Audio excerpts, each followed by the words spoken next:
Dans cette vidéo, nous allons voir les particules dans Maya. Ça va être une introduction aux particules de Maya. On ne va pas aller très loin, mais on verra les concepts de base. On verra comment créer un système de particules, comment effectuer une simulation au travers de différents projets. Le but étant que vous soyez capable d'utiliser les systèmes de particules dans vos cellules. Donc avant de commencer à créer un système de particules, on va aller ici dans les préférences et on va s'assurer d'être au niveau du time slider sur 25 frames et de choisir ici dans le playback speed, non pas play every frame, mais 25 frames fois 1 et on fait un save. Une fois que c'est fait, on peut aller sur FX ici. Donc on va avoir le menu qui va se mettre à jour ici. Et on va créer un système de particules. Donc on pourrait venir ici sur nParticles et créer ici notre système de particules. Mais on va aller sur FX ici, donc au niveau des shelves, et on va cliquer sur ce bouton. Donc là on voit qu'il nous crée un émetteur, un système de particules ici, donc des particules plutôt, et un nucléus. Donc tout ça représente un système de particules.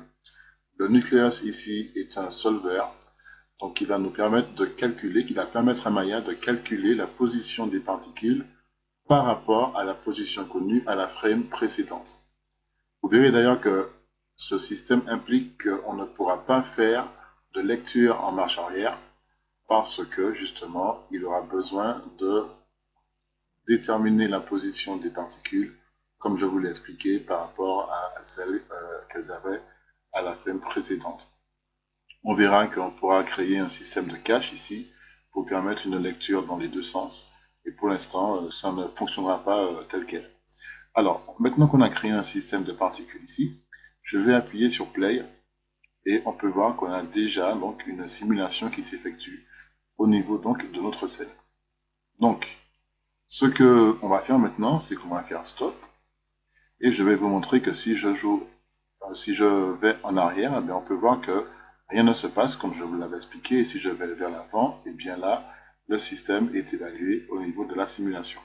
On va se rendre tout de suite sur Attribute Editor et je vais vous montrer que en fait, on a plusieurs types d'émetteurs. Là, pour l'instant, on est sur émetteur, donc forcément, on se retrouve ici.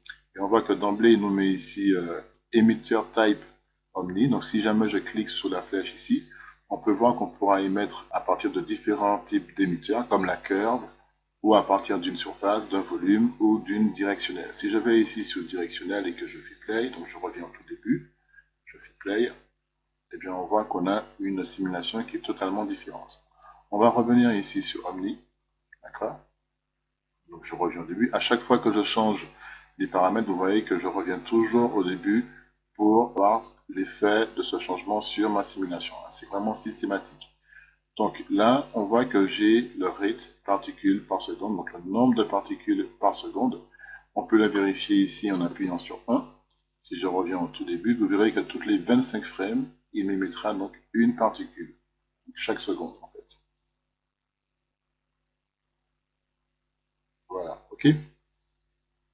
Donc on va revenir ici à 100 particules par seconde.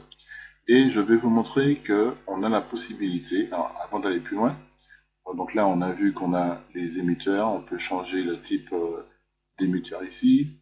On a notre système de particules ici, où quand je fais play, et bien si je me stoppe sur la frame 35, je peux voir le nombre de particules actuellement affichées dans ma scène, qui existe dans ma scène. Et comme vous avez pu le constater, on n'a pas posé de clé d'animation et pourtant les particules se mettent à bouger comme si effectivement on les avait animées à la main. Alors pourquoi ça fait ça? C'est parce qu'on a un système ici, donc le nucléus, qui va influencer la position de nos particules par rapport à certains paramètres, par rapport à certaines forces. Et ici on voit que par exemple on a de la gravité. Si par exemple je viens ici et que je mets 0, et que je reviens au tout début et que je fais play, eh bien, on peut voir l'effet que ça a sur notre système de particules. Effectivement, nos particules ne sont plus affectées par la gravité, et donc du coup, comme on a un émetteur de type Omni, donc l'Omni, ça émet dans toutes les directions comme pour la lumière, eh bien, les particules sont projetées dans toutes les directions. Donc on a cet effet de particules, de blast de particules, donc dans le sens où c'est comme une explosion, elles partent dans toutes les directions. D'accord? Donc, je peux faire stop, je peux revenir ici et mettre 9.8 qui est la valeur par défaut de la gravité. À la limite, je vais mettre 0 ici, d'accord? Et je vais vous montrer que je peux, par exemple, lui demander de prendre en considération non plus la gravité, mais le vent, parce que ici c'est marqué Gravity and Wind. Donc du coup, si j'entre par exemple 50 ici, hein, je mets une grosse valeur pour être sûr d'avoir l'effet, je reviens au tout début et je fais play, et bien là on peut voir effectivement l'effet de la gravité sur mon système. Si je reviens ici et que je mets 9.8, on peut combiner les deux effets et avoir donc cet effet qui apparaît ici. Je vais en mettre 0. Vous voyez qu'en temps réel, hein, ça peut le prendre aussi en considération. Je vais mettre le wind à 0. Donc du coup, je remets ça à 9.8 pour retrouver notre système de départ. Ok, voilà. Donc, je vais sélectionner ici mon émetteur. Je vais aller sur l'outil Move et je vais déplacer mon émetteur comme ceci pour jouer mon animation. Et là, on peut voir qu'on a de nouveau le même système qui n'a pas changé. Et pourquoi je fais ça? C'est pour vous montrer que si je vais sur Nucleus ici, et bien juste en bas, on a le Ground Plane. Si je fais Use Ground Plane et que je reviens au tout début, eh bien, on a les particules qui tombent et qui ont l'air de rester collées sur un plan. Ok, si je vais un peu plus loin, dans le Ground Plane, on va voir les paramètres qu'il y a. Ici, on a le Plane Bounce. Donc, si je l'augmente, observez ce qui se passe. Hop, les particules rebondissent avant de rester collées au sol. On a un paramètre qui s'appelle stickiness, on va le laisser tel quel.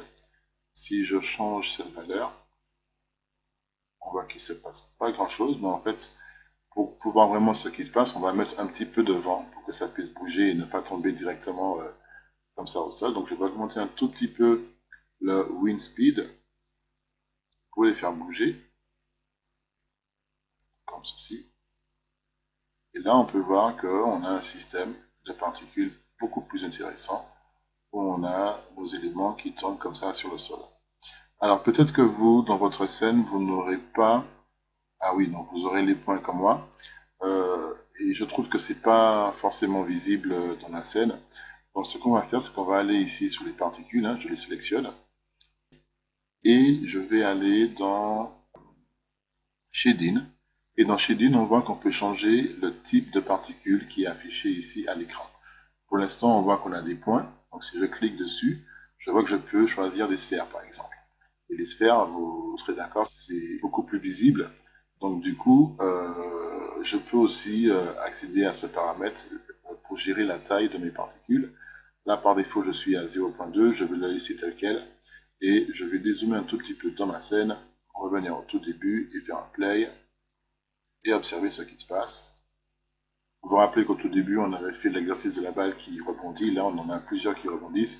Imaginez si vous deviez le faire à la main, faire la même scène à la main sans passer par un système de particules, ce serait quasiment mission impossible. Donc, c'est à ce que servent les particules, c'est animer plusieurs éléments grâce à différents paramètres et obtenir une jolie animation au final. Donc, on va revenir quand même sur le nucléus, parce que c'est là qu'on était au tout début. Donc, je clique sur nucléus, je mets stop pour pouvoir que Maya puisse le prendre en considération. Et ici, on voit qu'on a un paramètre qui s'appelle friction. Je vais le mettre à 0, parce que là, on voit que ça rebondit, mais que ça reste un petit peu collé ici. Et je vais faire play et observer ce que ça donne.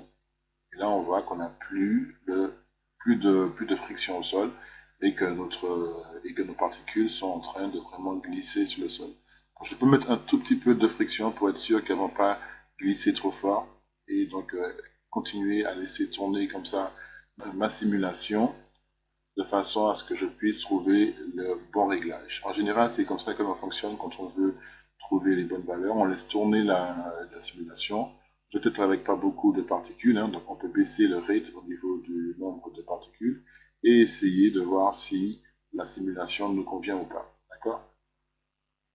Donc on peut essayer aussi avec le plane stickiness.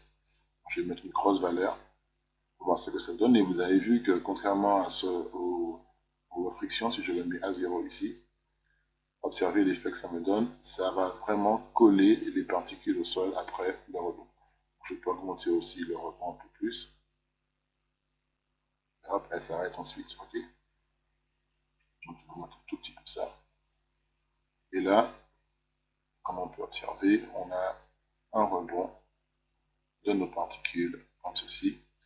Donc rien ne m'empêche, bien évidemment, de venir ici, d'aller sur les particules, hein, et de demander en allant ici, sur les particules, et de demander par exemple au niveau de l'émission de mes particules, d'en émettre une seule, ok, d'aller sur mes particules shape et de lui demander de me grossir un petit peu tout ça. On revient au tout début, on rejoue la simulation, donc je dézoome un tout petit peu, et là, bam, j'ai plusieurs balles qui rebondissent comme ceci, ok. Vous avez vu là, c'est plutôt pas mal je trouve. Alors ce qu'on va faire maintenant, c'est que je vais supprimer tout ça. Voilà, je vais faire File, New Scene, et je vais aller sur Curve, et je vais prendre cet outil plutôt, et je vais aller en vue de top, ce sera beaucoup plus simple, et je vais dessiner une forme comme ceci. Voilà, une fois que c'est fait, je vais aller dans Modeling, Curve, et je vais faire Smooth, mais je vais aller sur la boîte d'options ici, et je vais lui demander de me faire un smooth, de m'adoucir cette forme, parce que là on voit qu'elle n'est pas vraiment propre, hein.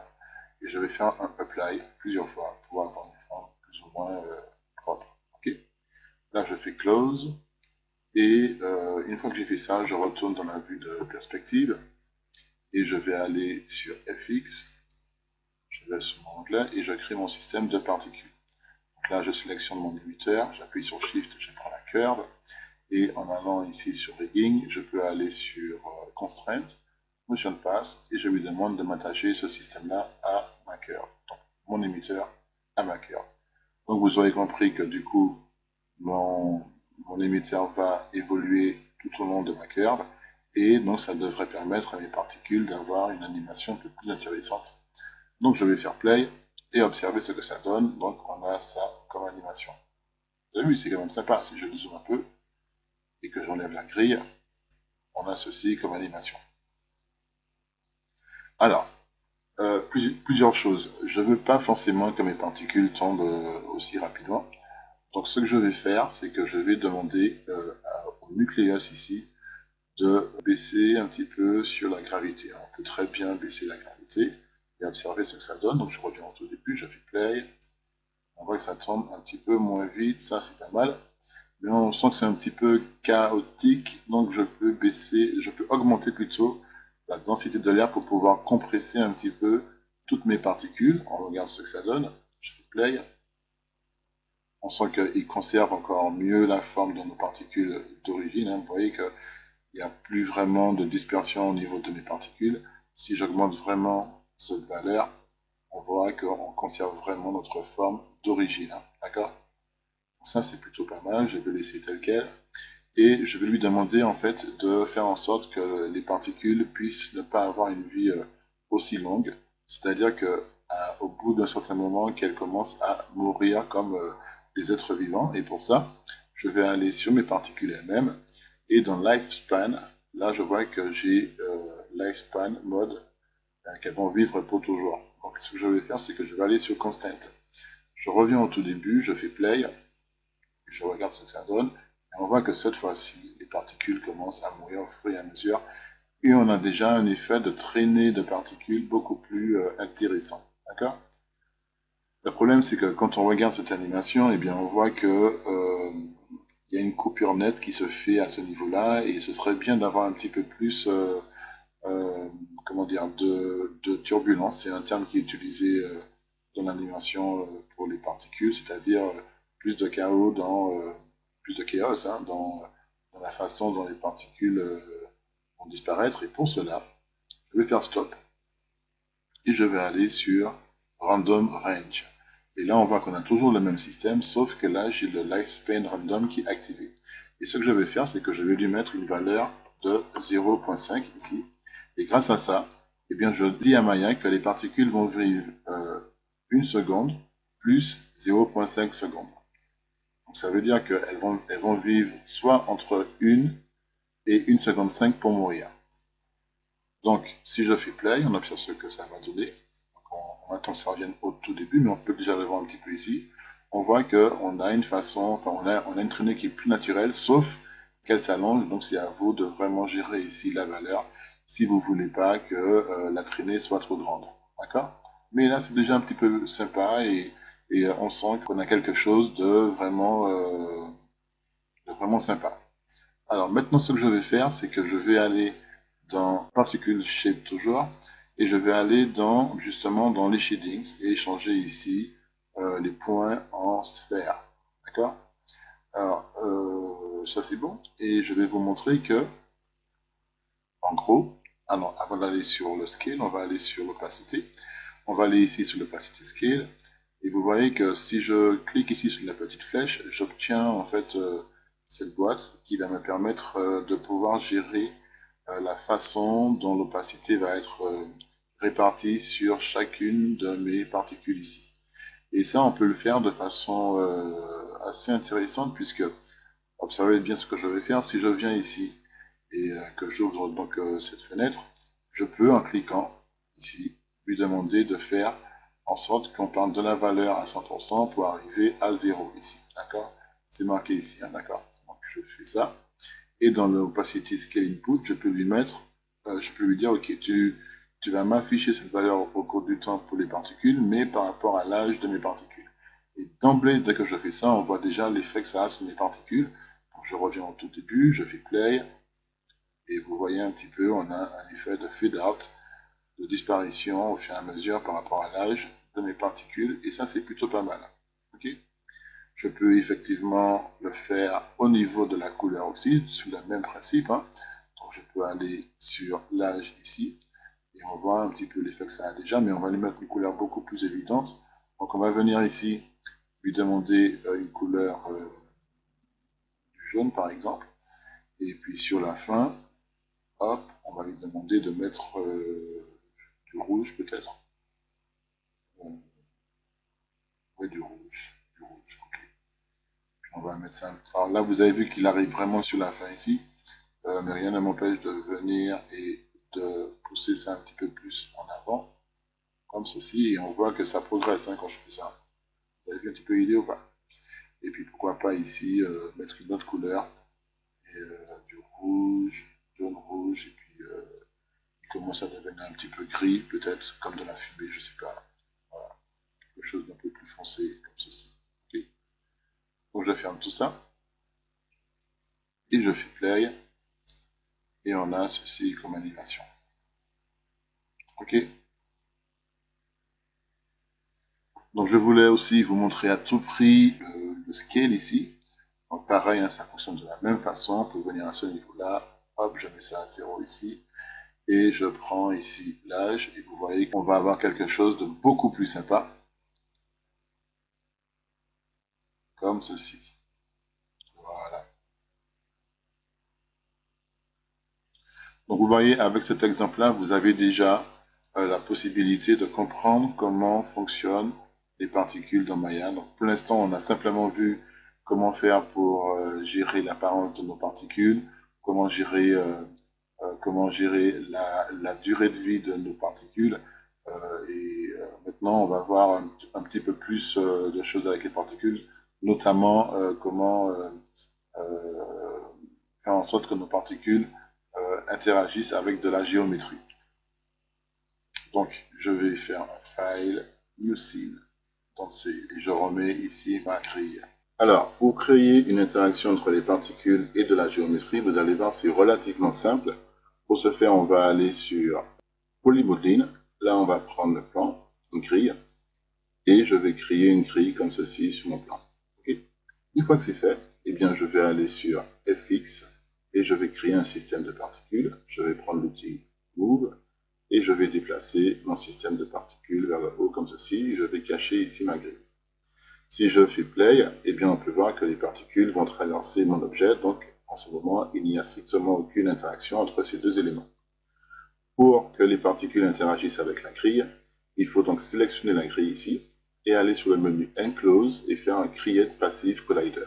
Et dès que je fais ça, si je reviens au tout début et que je fais Play, on peut observer que les particules rentrent en interaction avec la géométrie. Vous avez vu, c'est relativement simple. Si je vais dans, si je sélectionne ici ma grille et que je vais dans Create Passive Collider dans la boîte d'options, on voit qu'on peut choisir notre système de nucléus ici. Il n'y a pas d'autres paramètres. Je vais faire Close. Et on va observer ce qui se passe ici. Alors la première chose qu'on peut observer, c'est qu'on a ici un N-Rigid1 qui a été créé pour nous, pour justement permettre cette collision entre les particules et le plan. Mais si je vais sur Attribute Editor, eh bien, on peut voir que dans collision ici, hein, dans le, je vais le mettre ici, dans le N-Rigid Shape 1, eh bien, on voit qu'on a ici plusieurs paramètres qui vont nous permettre de gérer la collision. Bien évidemment, si on sélectionne cette option et qu'on fait play, eh bien, on voit qu'on peut activer ou désactiver la collision comme on veut. Et ça ne sert à rien sinon de faire tout ça.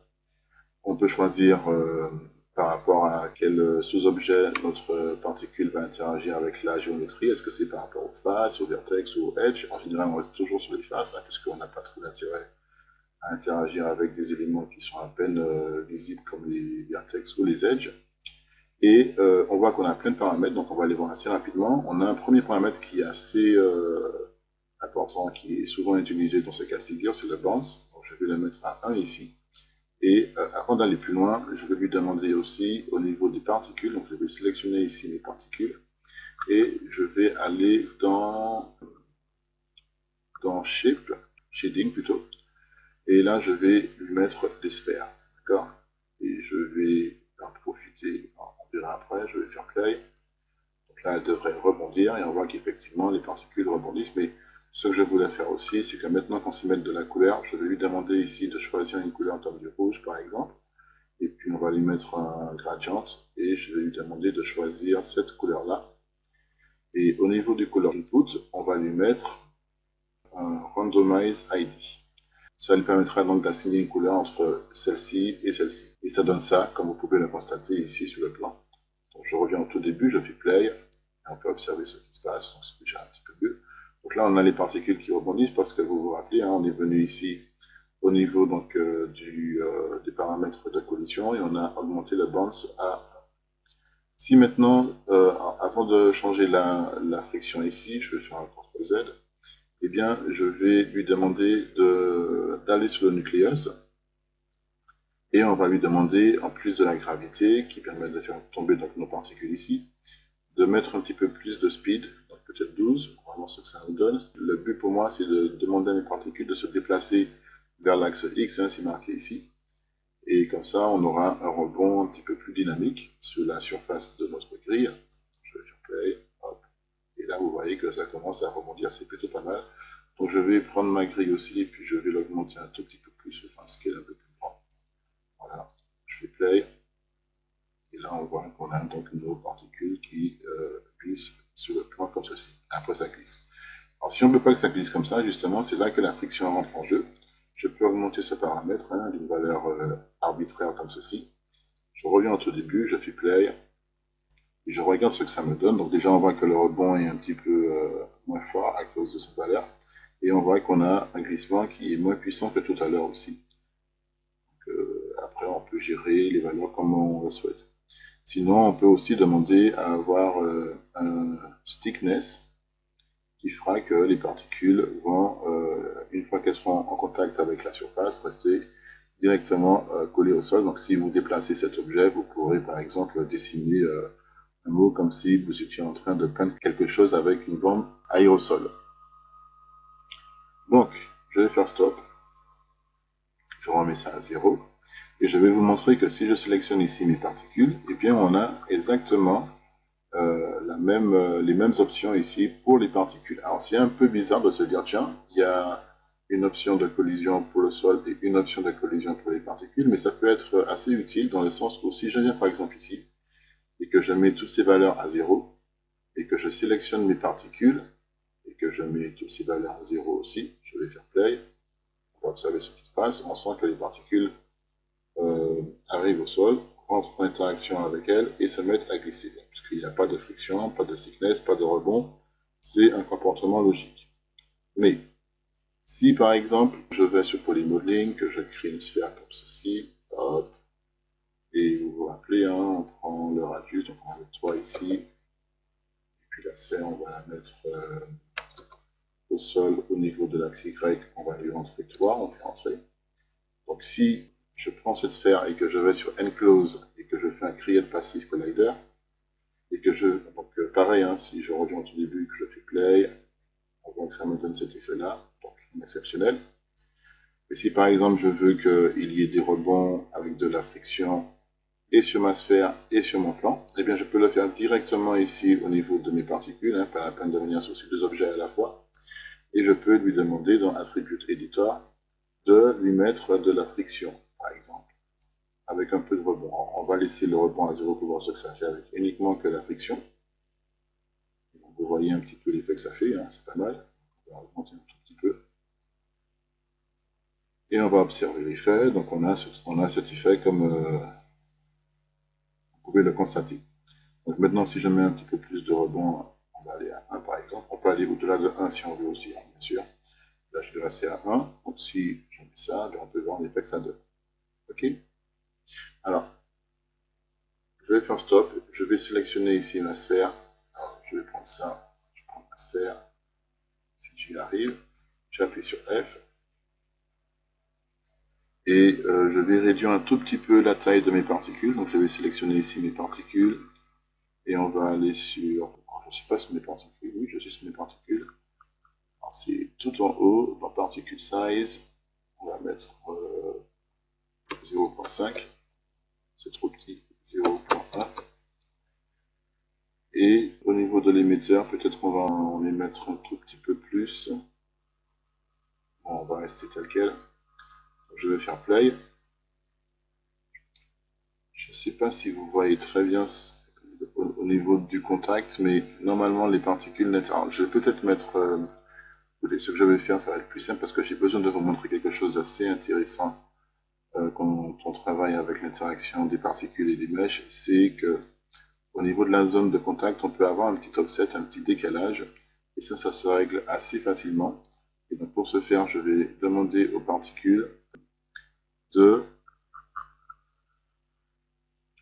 d'avoir donc un band qui sera à 0, d'avoir la friction à 0, et on mettra le stiffness à 2.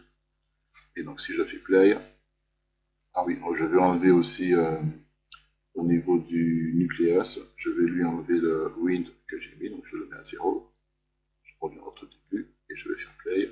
Et vous allez voir que là, les particules vont rester collées à la surface de mon objet.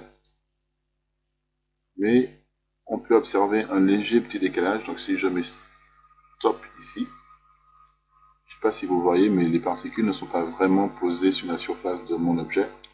Donc si vous avez ce genre de problème, eh bien vous pouvez très bien, ou si vous avez des sphères ou n'importe quel élément, vous pouvez très bien venir ici sur la surface de votre objet. Et là, vous avez un paramètre qui s'appelle Thickness, qui permet justement de pouvoir gérer ceci. Donc si je le mets à 0 et que je rejoue ici ma simulation, là on peut voir que mes sphères sont réellement posées sur la surface de mon objet. Et vous avez la possibilité de voir ici ce que ça donne. Hein. Donc là, ça ne se voit pas trop parce que je l'ai mis à 0, mais si j'augmente cette valeur et que je vais en mode wireframe, eh bien on peut voir justement à quel niveau les particules peuvent s'arrêter si par exemple j'augmente cet effet ici. D'accord? Donc si je laisse ça à cette valeur et que je retourne sur off et que je remets mes particules en mode shading, enfin ma scène en mode shading, je fais play et là on peut voir que les particules s'arrêtent à ce niveau-là. Ok? Donc voilà un petit peu l'idée, c'est ce que je voulais vous montrer. Donc on va passer à un petit projet. Donc je vais faire File, New Scene, Save. Donc je vais remettre ici ma grille et je vais créer un plan qui sera assez grand, hein, comme ceci. D'accord? Je vais aller sur Channel Box et je vais lui demander de me faire une valeur ronde à ce niveau-là. Et ici on va le mettre à 0. Je vais de nouveau enlever ma grille. Et alors que mon plan est sélectionné, je vais appuyer sur Shift D pour le dupliquer. Je vais prendre l'outil Scale et je vais scaler ce plan comme ceci, à peu près comme ça, un peu plus petit peut-être. Et puis je vais le mettre au-dessus de mon sol. On va dézoomer un tout petit peu. Et pourquoi je fais ça? C'est parce que je veux vous montrer qu'on a la possibilité d'y mettre des particules au aussi par rapport à une géométrie. Et c'est relativement simple. Alors que votre géométrie est sélectionnée, eh bien, on peut aller dans nParticles et choisir Emit from Object. Ou sinon, on peut aller directement sur FX et faire et cliquer sur ce bouton ici. Et là, vous allez voir qu'il va vous mettre en place tout un système. Par exemple, si on va dans Plane 2 qui correspond donc à cet objet, on peut voir que l'émetteur y est associé. Et si je fais Play, eh bien, on voit que les particules sont émises à partir donc de cette géométrie. Alors, je vais prendre ce plan-là, donc mon sol, et je vais aller sur Enclose pour lui demander de créer un Create Passive Collider. Donc, si je reviens au début, on peut voir qu'effectivement, les particules maintenant interagissent donc avec le sol. Alors, ce que je vais faire maintenant, c'est que je vais changer l'apparence de mes particules, donc de mes particules ici. Je vais aller sur Attribute Editor, et on sait que pour ça, il faut aller dans Shading, et là, on ne va pas choisir Sphere, mais on va choisir Streak. Et je vais vous montrer à quoi ça ressemble, donc je vais faire Play, et je fais Stop, et je vais zoomer un tout petit peu, et vous voyez qu'on a l'impression que ça ressemble à des petites gouttes. Donc je vais aller sur Tail Size, donc on est dans Shading ici, Tail Size, et je vais agrandir un petit peu les gouttes comme ceci, alors peut-être pas autant, voilà, un petit peu comme ça, oups, voilà, alors je vais mettre des valeurs à la main, donc toi c'est pas mal, et une fois que c'est fait, eh bien, on a aussi la possibilité de dire à Maya que lorsque les particules vont rentrer en collision avec le sol, eh bien, il va se passer quelque chose, il va y avoir un événement, et grâce à cet événement, on va pouvoir créer d'autres systèmes de particules pour justement pouvoir, par exemple, dire que les gouttes, quand elles vont arriver au sol, eh bien, elles vont éclater et émettre d'autres particules. Et pour ce faire, donc, on sélectionne notre système ici, on va sur nParticles, et on va dans Editor, Particle, Collision, Event, Editor. Donc je clique dessus. Et là, je vois cette fenêtre qui s'ouvre. Et dans Particle 1, ici, je vois que mes particules vont collisionner avec tous les objets qui auront un M rigide associé dessus. Et je vais lui demander que lorsque mes particules vont donc rentrer en collision avec un objet, eh bien, elles vont émettre d'autres particules. Et pour cela, je vais lui demander de m'émettre non pas une seule particule, mais au moins 10 particules. D'accord?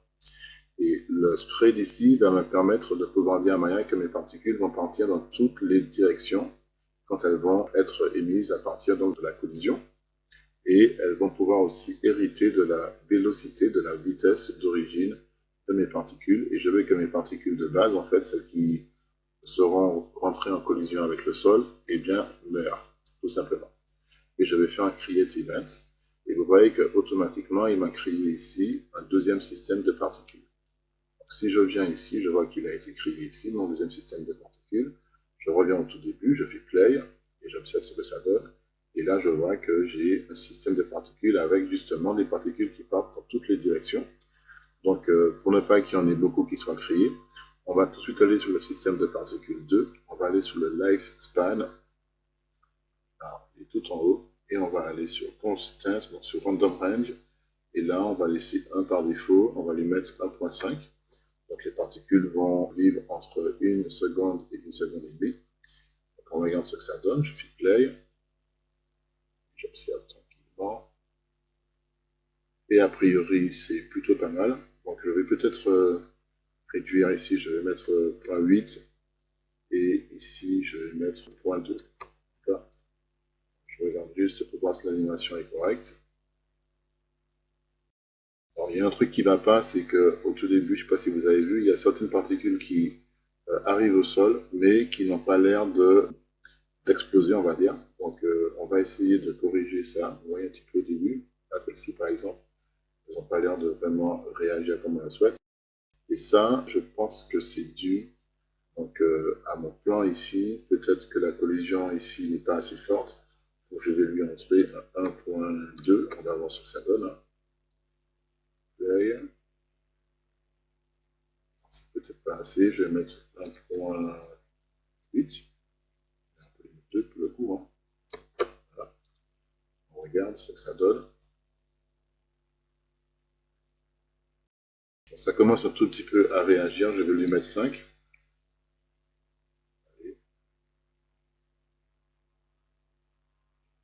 Ça va réagir beaucoup.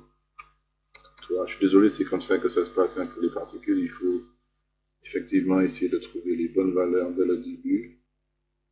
Et là, je pense que c'est vraiment trop dur. Vous avez vu ce qui se passe, hein, elles montent trop haut. Ce que je vais faire, c'est que je vais revenir à une valeur plus raisonnable. On va rester à 1.5. D'accord? Au niveau du thickness, on va baisser un tout petit peu pour être sûr qu'elle rentre bien en collision avec le sol. Mais à mon avis, c'est pas vraiment ça qui pose problème ici. Alors je regarde bien. Ah, là, ça marche bien. Vous avez vu, hein? Et d'emblée, les particules rentrent. Voilà. Bon. Par contre, elles vont un petit peu trop vite sur les côtés. Donc, ce que je vais faire, c'est que je vais aller sur particules. Ah, j'aurais pu rester aussi sur mon plan, hein, puisque finalement, c'est ici qu'on est. On va leur mettre un peu plus de friction et un tout petit peu de rebond, parce que si elles retournent, on veut qu'elles rebondissent un tout petit peu. Je fais play. Alors, la friction a un petit peu gâché tout mon système, donc je vais baisser un tout petit peu la friction. Je vais faire play. Je vais au tout début, je fais play.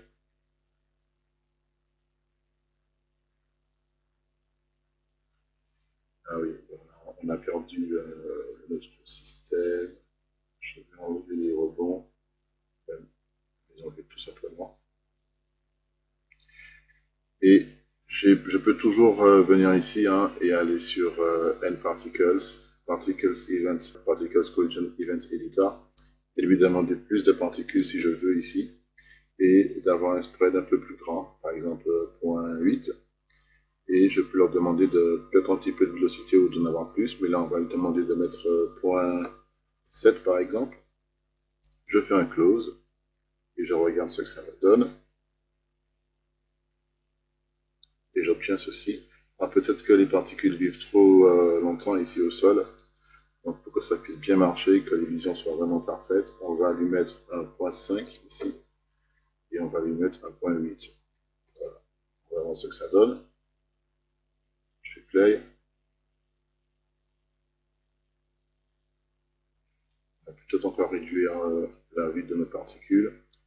Je vais mettre un 0.4 ici, et un 0.8, ce sera parfait. On observe.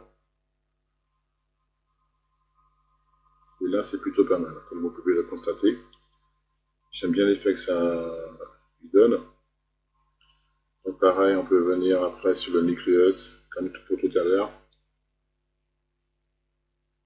et aller sur le wind speed, mettre un tout petit peu devant. On observe ce que ça donne.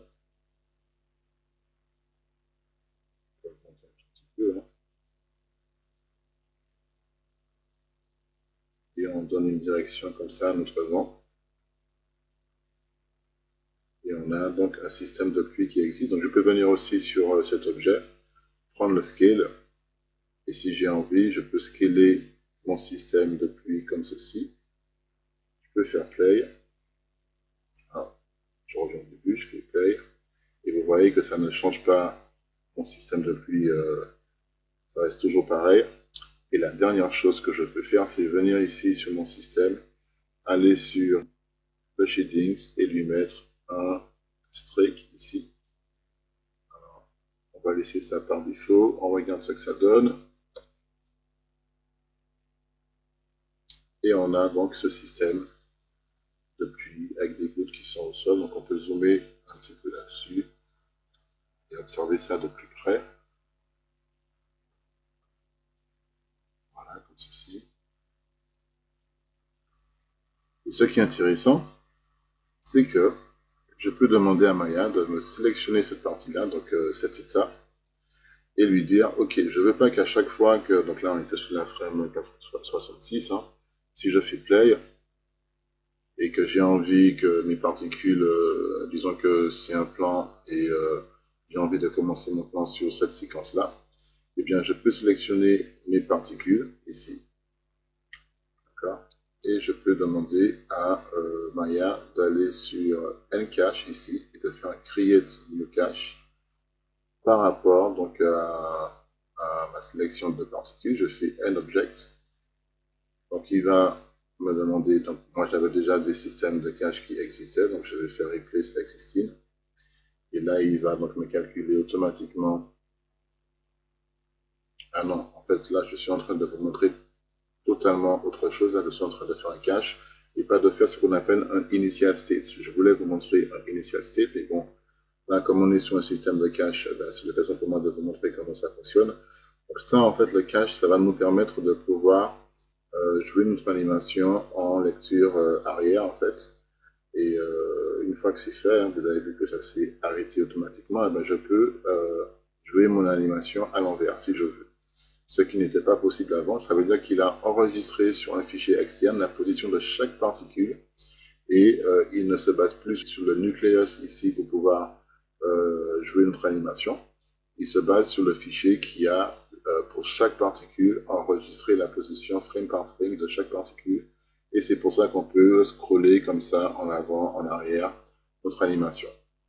Alors si je veux enlever ce système-là sous mes particules, eh bien, il faut que je revienne sur Ncache et que je fasse un Disable All Cache Unselected. Et du coup, si je reviens en arrière, eh bien, on voit que j'aurai de nouveau. Alors, qu'est-ce qui me met?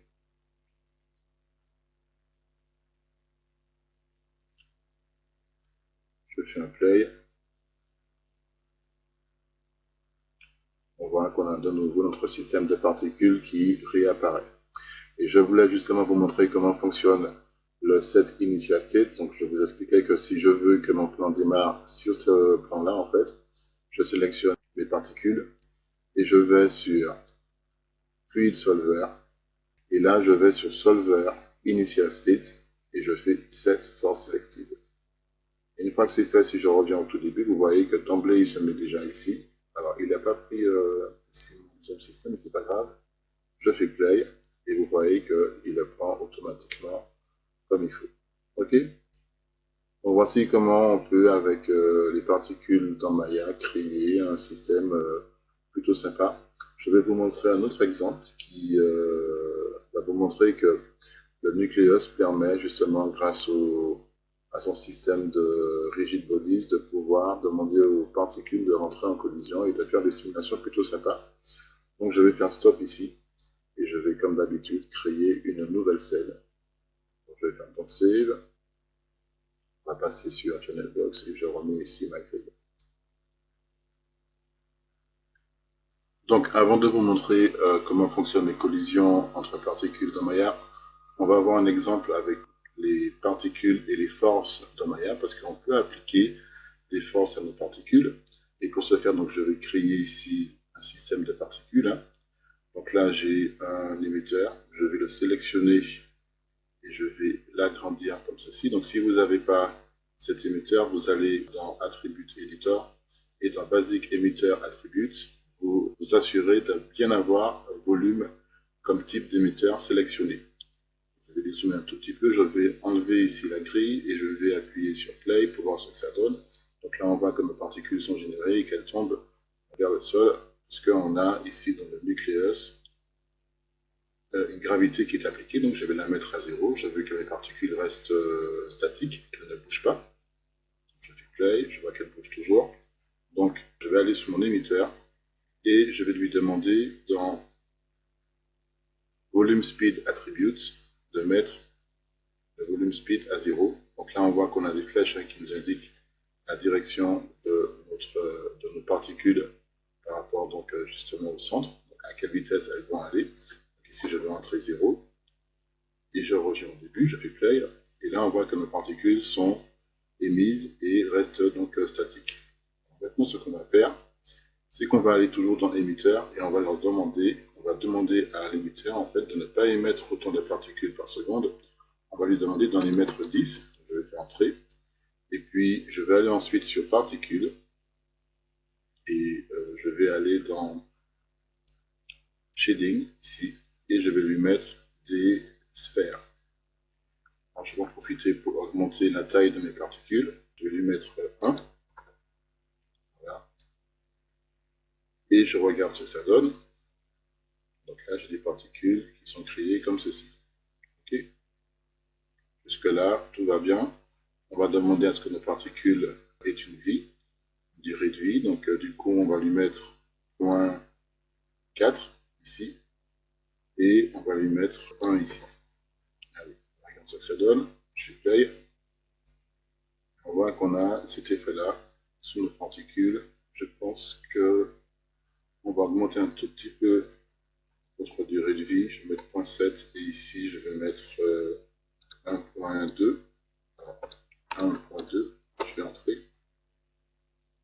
J'observe. Donc nos particules vivent un tout petit peu plus longtemps. Et grâce à ça, eh bien, je vais pouvoir lui demander d'aller sur le scale de mes particules. Alors ça se trouve ici. Bon, ça c'est l'opérateur. Ensuite, un peu plus haut. Particle size, radius scale. Et je vais lui demander ici de m'ouvrir cette fenêtre. On va mettre une particule ici, un point ici et un point ici. D'accord? Donc à 1. Puis à ce niveau-là, on va lui mettre... je fais n'importe quoi, donc je ferme tout ça. Hop, hop. Lui, je le mets à 0. Et celui-là, on va le mettre au milieu. Donc je vais rentrer 0.5 ici. La valeur, ça va être 1. Donc je lui mets 1. Lui, il est bien où il faut. Et donc celui-là qui est sélectionné, je vais aller sur interpolation et je vais choisir smooth. Pareil pour celui-là, je le sélectionne et je lui mets un smooth. On voit qu'on a cette jolie curve qui apparaît ici. Donc les particules vont, quand elles vont naître, elles vont grossir au fur et à mesure et elles vont mourir à la fin en devenant toutes petites. Pour ça, on va lui demander dans le radius scale input de choisir age. On regarde ce que ça donne, je fais play. Et on voit qu'on obtient ceci, c'est plutôt pas mal, je trouve.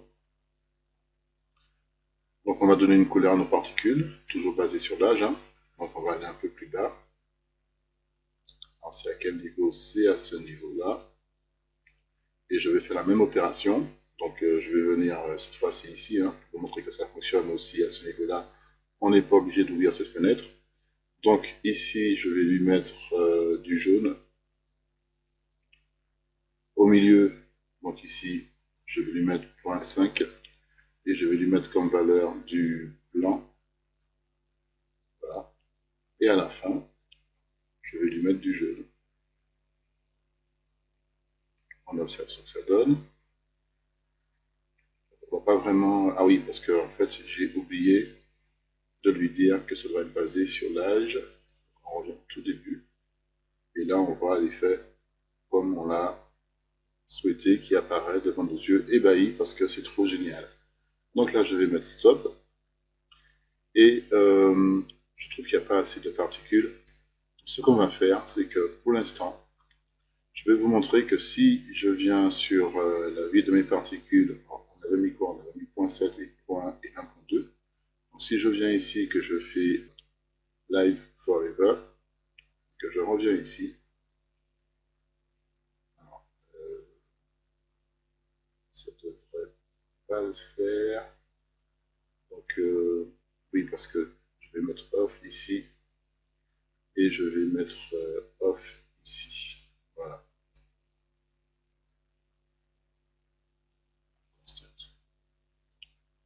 On revient ici et je fais play. Là, on voit donc que nos particules sont générées, mais qu'elles n'ont aucun mouvement.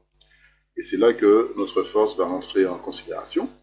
Donc, je vais sélectionner mes particules ici et je vais aller sur Fields and Solvers et je vais choisir Turbulence.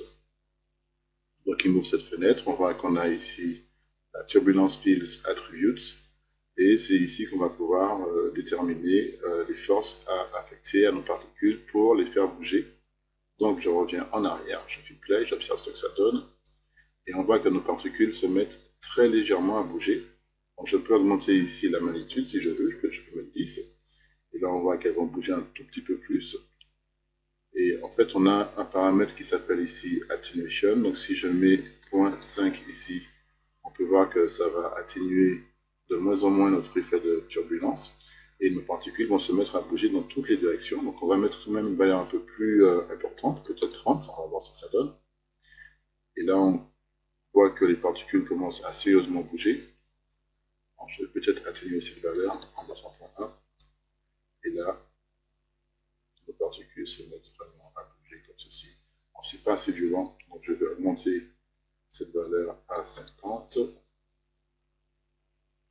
Voilà, donc on peut jouer aussi avec la fréquence pour que ça soit un petit peu plus rapide et plus chaotique dans les mouvements, mais pour l'instant, on va rester sur ces valeurs-là, ça me paraît pas mal. Donc je vais faire stop, et vous avez vu que pour appliquer une force, c'est plutôt simple. Vous sélectionnez vos particules et vous allez choisir une des forces qui est disponible ici. Vous pouvez aller sur l'aide pour voir ce que ces différentes forces provoquent comme effet sur le système de particules. En l'occurrence, la turbulence permet de donner un effet chaotique à nos particules, donc de les déplacer dans n'importe quelle direction dans l'espace 3D. Et donc une fois que c'est fait, je vais sélectionner mes particules et je vais les remettre dans le système par âge. Idem pour la taille aussi. Alors c'est un peu plus haut. L'âge ici. Et il me semble qu'on était donc sur Quantum Range, il est conservé pour nous les valeurs, c'est parfait. Donc je fais play et on observe ce que ça donne. Ça nous donne ceci. Donc c'est vraiment sympa. Alors ce que je veux vous montrer aussi, c'est que on peut émettre des particules à partir de particules. Et oui. Donc du coup, comment ça fonctionne? Eh bien, je sélectionne mes particules, et si je clique dessus, et que je fais play, on voit qu'il nous a créé un deuxième système de particules ici, qui est au centre, qui est de type volume, et ça nous crée donc des particules comme ceci. Mais ce n'est pas ce qu'on veut avoir comme effet. Nous, ce qu'on veut avoir comme effet, c'est que quand les particules, le deuxième système qui a été créé apparaît, et bien qu'elles suivent la trajectoire de chaque particule qui est créée ici, à partir du particule 1. Et pour ce faire, je vais donc sélectionner mon particule ici. Alors, ce que je vais faire, c'est que je vais prendre celui-là et celui-là. Je prends le émetteur 2 et le N particule 2. Je vais les supprimer. Je reprends mon N particule 1. Je regarde si j'ai bien conservé mon système comme il faut. Donc, en l'occurrence, c'est l'air d'être le cas. Et je vais aller cette fois-ci sur N particles, emit from object. Et cette fois-ci, je vais aller sur la boîte d'options. Et là, je vais lui demander de me prendre un Omni. Donc, il a détecté automatiquement qu'il s'agissait de Omni. Donc, c'est pour tous les points qui sont ici. Je vais faire Create. Et là, on voit qu'il me crée mon système de particules 2. Mais on n'a plus le émetteur 2 qui est à ce niveau-là. En effet, maintenant, il se trouve dans les particules. Donc, si je vais sur le petit plus ici, on voit que l'émetteur est associé au N particule 1. Ce qui nous indique que maintenant, ce sont les particules qui vont être le système d'émission pour nos particules numéro 2. On regarde ce que ça donne si je fais play. Vous avez vu, ça nous donne ça comme effet. Alors c'est un petit peu chaotique pour l'instant, donc on va aller sur le système de particules 2 ici, et on va leur donner une vie. On va leur donner une vie de 0.7 aussi, et 1, et 1.2 pareil.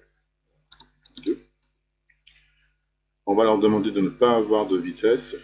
Donc, pour ne pas qu'il y ait de vitesse, on va aller sur le système d'émission ici, émetteur 2. Alors déjà, on va leur demander, donc on va rester à 100 particules. On regarde où il y a de la vitesse. Donc ici, basic emission speed attributes. On vient donc à ce niveau-là. Et on met ça à 0. Et on observe ce que ça nous donne comme système. Et là, on voit qu'on a une petite traînée de particules comme ceci. Donc ça, c'est plutôt sympa. On va aller donner une couleur à notre traînée de particules ici. Donc je vais aller sur N particule 2. Et comme tout à l'heure, on va mettre une couleur par rapport à l'âge. Donc on peut déjà se mettre ici sur l'âge. Et ici, je vais mettre du jaune. Voilà. Au milieu, on lui met du blanc. Et à la fin, on lui met du jaune. On peut voir déjà l'effet sur notre système de particules ici. Puis je vais le mettre bien au milieu comme il faut. 0.5. On revient au début, on observe, et donc on a ce système de particules qui apparaît. Vous avez vu, c'est sympa. Donc du coup, on a vu qu'on peut appliquer une force à nos particules et qu'on peut aussi émettre des particules par rapport à un système de particules déjà existant. Ok? Donc je vais faire File, New Scene, donc Save, et je remets ma grille comme d'habitude. Alors maintenant, on va voir comment fonctionne la collision entre les particules. Donc pour ce faire, on va créer un système de particules comme d'habitude. On va le mettre à ce niveau-là, d'accord? Et on va aller dans Nucleus et on va lui demander de nous créer un plan sur lequel les particules vont pouvoir interagir. Et on va demander à ce que ce plan, à ce qu'il y ait des rebonds. Donc on va demander à nos particules de rebondir. Et on va lui mettre un petit peu de vent. Donc on va augmenter ici la valeur. Et nos particules, on va leur demander d'avoir donc une apparence qui sera celle des sphères. Et on va laisser pour l'instant le radius à 0.2. Je fais play et j'observe ce que ça donne. Donc on a ceci. Alors peut-être qu'au niveau du nucléus, on n'a pas mis suffisamment de vent, mais pour l'instant on va laisser tel quel. Parce que ce que je veux vous montrer, c'est que je peux demander à mes particules de collisionner entre elles. Donc pour ça, je vais les sélectionner et je vais aller sur collision. Et là, je vais cliquer sur Self Collide. On va observer ce que ça donne. Je reviens au tout début, je fais play, et on voit que ça me donne ceci comme il fait. Donc, je vais faire stop, et je vais mettre ici 700 frames. J'appuie sur Entrée. Je vais en profiter parce que j'ai vu que mes particules glissent un peu, d'aller sur le nucléus, et de mettre un peu de friction pour ne pas qu'elles aillent aussi loin. On observe le résultat.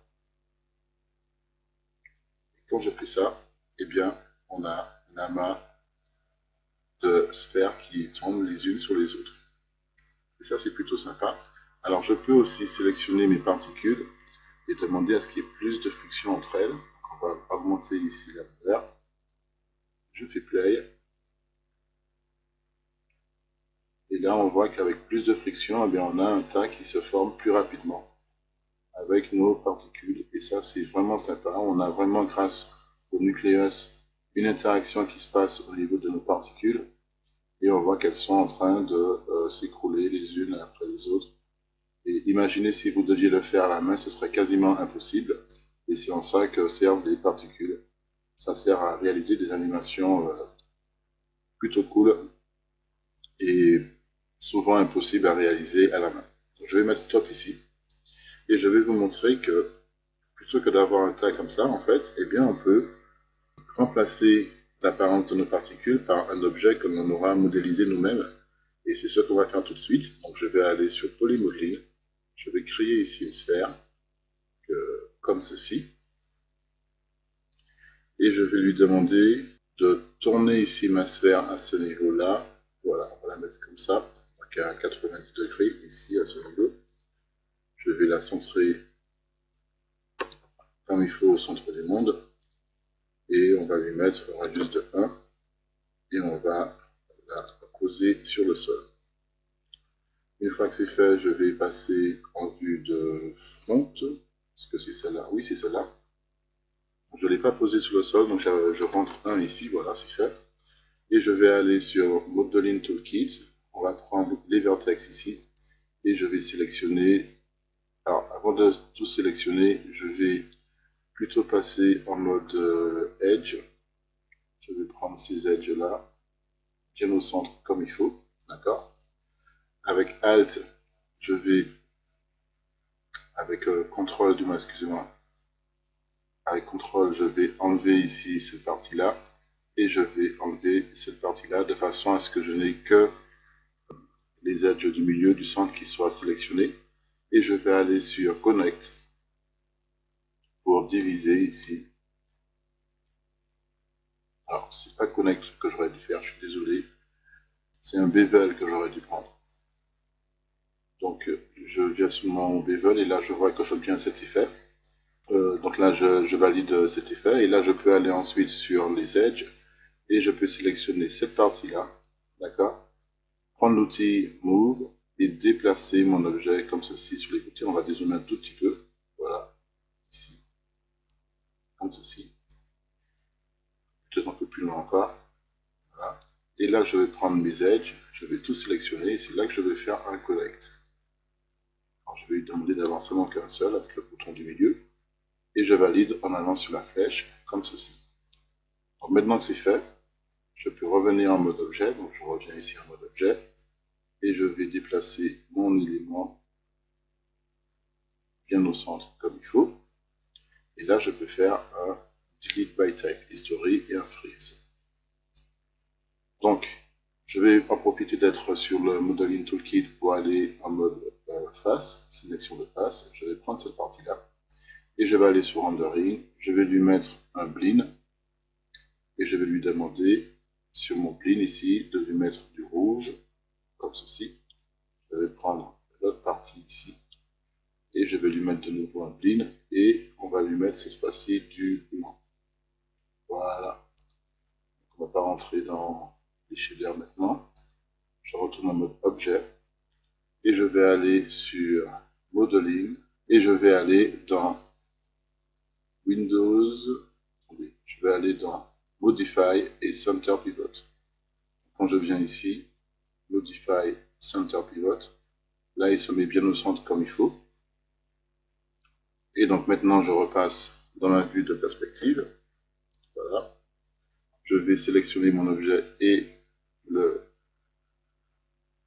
mettre un peu plus petit comme ceci.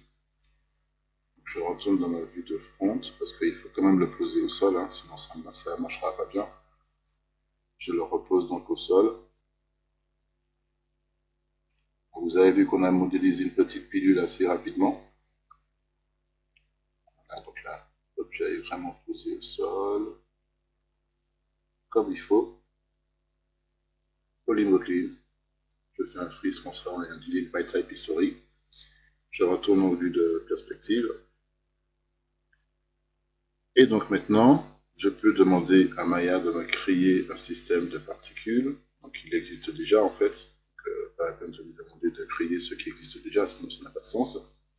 Et en fait, ce que je vais vous montrer, c'est que si je sélectionne mon objet ici et que j'appuie sur CTRL au niveau du outliner, eh bien je peux aller sur N Particles et choisir Instancer. Et quand je fais ça, il me crée ici un Instancer 1 et on va voir ce que ça nous donne. Je vais faire Play et on voit qu'il nous a remplacé les particules par ce système, par la géométrie que l'on vient juste de créer. D'accord? Alors le souci ici, c'est que déjà une première chose, on peut prendre cet élément et le mettre sur les côtés. On peut le mettre aussi sur un calque séparé et le cacher. Donc, par exemple, je peux venir ici et aller sur un objet sélectionné ici, faire Layer, Create from Selected. Voilà. Et cacher mon objet ici. Et si je reviens au début, dès que je fais Play, eh bien, on voit que ça ne fonctionne pas. Mais par contre, si je prends mes particules ici et que je fais Create from Selected, là, on verra que mes particules vont toujours apparaître. D'accord? Donc maintenant que c'est fait, eh bien, il nous reste à donner une apparence un petit peu plus crédible à notre système ici. Et pour ce faire, eh bien, je vais aller dans Attribute Editor et on va gérer la rotation de nos éléments. Donc, je sélectionne mon système de particules, hein, comme je viens de le faire, et je vais aller dans Rotation. Ici, on voit qu'elles ont toutes la même direction, il n'y a pas de rotation qui s'effectue sur notre système. Et je vais cliquer sur Compute Rotation ici. Et si je fais Play pour voir ce que ça donne, on regarde. Ça n'a pas fait grand chose parce que ensuite, il faut aller dans Instancer Geometry Replacement, puisqu'on a des instances. Et au niveau de l'option Rotation Option ici, on va lui demander de se mettre sur Rotation par particule. PP, c'est par Per Particles. Donc là, je reviens au tout début et je fais Play. Et là, on voit qu'on associe, qui a on a nos particules qui sont en train de collisionner entre elles et qui créent un tas. Là, c'est un petit peu chaotique, mais dans l'idée, on a effectivement des particules qui collisionnent entre elles. Hein. On voit qu'il y en a certaines qui rentrent dans d'autres. Alors, ce qu'on va faire avant d'aller plus loin, c'est qu'on va demander à notre système de particules ici, donc à notre émetteur, de ne pas émettre des particules en continu comme ça. Donc, on va venir ici sur Read Particles. Au tout début, on va regarder 100 particles en émission. Je vais faire un set key. Et je vais aller à peu près à la frame 100. Voilà. Et là, je vais lui mettre 0 et je vais lui faire un set key. On observe ce que ça donne.